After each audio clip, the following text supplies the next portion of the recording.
आज मैं आपको भगवान विष्णु के सबसे हिंसक और क्रोधित चौथे अवतार एक ऐतिहासिक कहानी के माध्यम से बताने वाला हूँ, जिसे जानकर आपको आभास होगा कि अहिंसा परमो धर्मः, धर्म हिंसा तथैव च। आखिर ऐसा क्यों कहते हैं।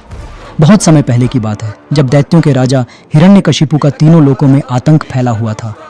वह अपने बड़े भाई हिरण्याक्ष की मृत्यु का बदला भगवान विष्णु से लेना चाहता था, जिसे भगवान ने वराह रूप में मारा था।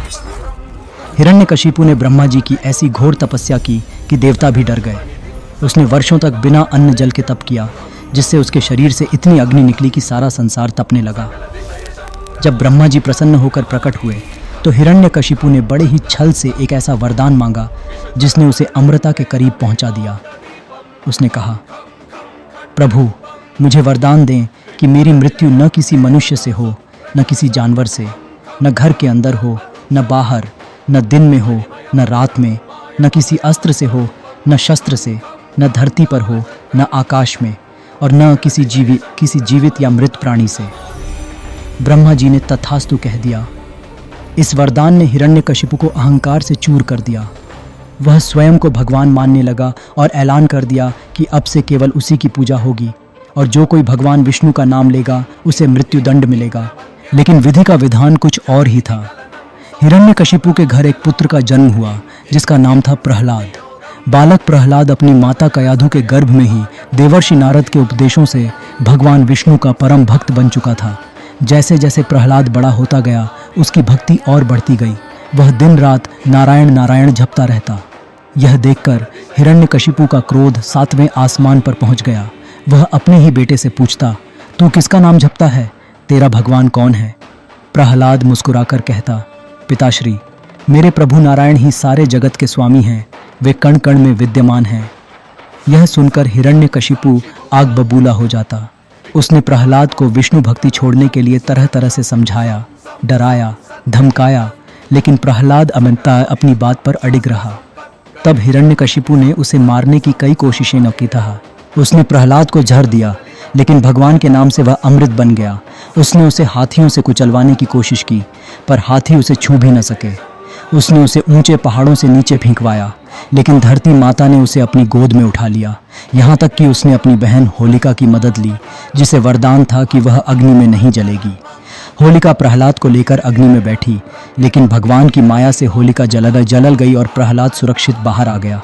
हर बार प्रहलाद को कुछ नहीं हुआ, क्योंकि स्वयं भगवान उसकी रक्षा कर रहे थे। एक दिन हिरण्यकशिपु ने अंतिम बार प्रहलाद से पूछा, बता, कहाँ है तेरा भगवान? क्या वह इस खंभे में भी है? प्रहलाद ने शांत स्वर में उत्तर दिया, पिताश्री, मेरे प्रभु तो हर जगह हैं, वह इस खंभे में भी हैं। यह सुनते ही अहंकार से अंधा हो चुका हिरण्यकशिपु अपनी गदा लेकर उस खंभे पर जोर से प्रहार करता है, यह साबित करने के लिए कि प्रहलाद गलत है।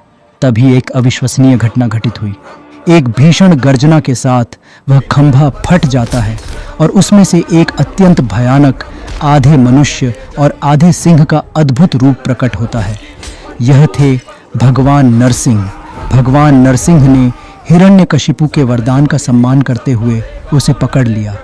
उन्होंने उसे ठीक संध्या के समय न दिन न रात अपने महल के प्रवेश द्वार की दहलीज पर न अंदर न बाहर अपनी जांघों पर बिठाकर न धरती पर न आकाश में अपने नुकीले पंजों से, जो न अस्त्र थे न शस्त्र, उसके शरीर को विदीर्ण कर दिया।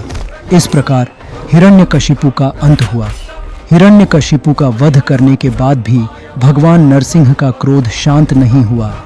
उनकी भयानक गर्जना से सारा ब्रह्मांड भयभीत था। कोई भी देवता उनके पास जाने का साहस नहीं कर पा रहा था। तब देवताओं ने प्रहलाद से प्रार्थना की कि वह भगवान को शांत करें। प्रहलाद ने बिना किसी भय के प्रेम और भक्ति से भगवान नरसिंह के पास जाकर उनके चरणों में सिर झुकाया। अपने प्रिय भक्त के स्पर्श और शुद्ध भक्ति को देखकर भगवान नरसिंह का क्रोध शांत हुआ। यह कथा हमें सिखाती है कि चाहे बुराई कितनी भी बड़ी क्यों न हो, यही अंत में धर्म की ही जीत होती है। जो भक्त सच्चे मन से भगवान पर विश्वास रखता है, उसकी रक्षा स्वयं भगवान करते हैं। ऐसी ही और अद्भुत रोचक ऐतिहासिक कहानी जानने के लिए हमारे चैनल को सब्सक्राइब करें। धन्यवाद।